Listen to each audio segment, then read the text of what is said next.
Nous avons décidé ce soir de retourner sur ces lieux en ce jour d'ouverture au public d'une médiathèque provisoire. Ambiance, ressenti, comment la vie a repris. C'est un reportage d'Inès Ponce-Texera et de Kamel Kalfouni. Des locaux provisoires et un nom symbolique, le Phénix, pour faire revenir 350 mètres carrés de livres, de films et de musique dans ce quartier classé prioritaire. Là, on est content à nouveau de pouvoir profiter d'une médiathèque. Il n'y a pas autant de choix qu'avant, mais c'est déjà très bien, quoi. On est déjà très content. Voilà. Puis on va revenir.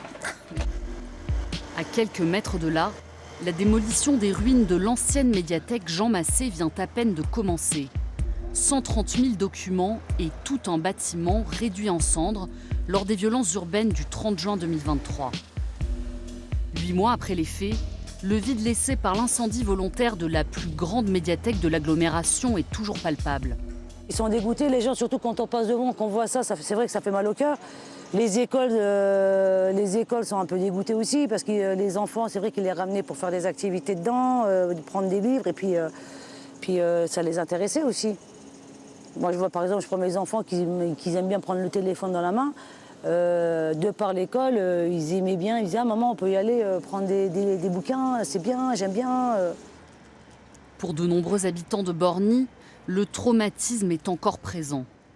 C'est le cas pour ces deux frères, habitués de la médiathèque. Ça fait une tâche assez sale à mes yeux, au niveau du quartier, parce qu'on voit ce tas de débris brûlés et on se dit c'est où ici en fait et pourquoi c'est comme ça?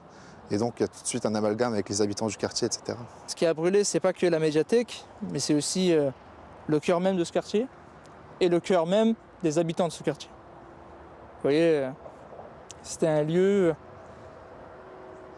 essentiel dont aujourd'hui on ressent cruellement le manque. Une destruction symbolique qui laisse un sentiment de vide et de gâchis dans le quartier, mais qui fait naître aussi de l'entraide et des projets. Il y a eu beaucoup de solidarité, en fait, beaucoup de discussions autour de cafés dehors, partout. Les gens ils venaient ici, il y avait des petits points de gens, de rencontres partout dans le quartier. Et autour de cet événement, il y a eu vraiment, par rapport aux habitants et aussi aux agents culturels du quartier, tout le monde s'est réuni autour d'une table. Il y a eu beaucoup de conseils citoyens avec les habitants et ces personnes-là, dont moi et les collègues, pour se dire, ben voilà, qu'est-ce qu'on fait ? Des ateliers publics et des consultations citoyennes sont organisés pour imaginer la médiathèque de demain et offrir un lieu de culture pérenne aux habitants de Borny. Celui-ci devrait voir le jour en 2027.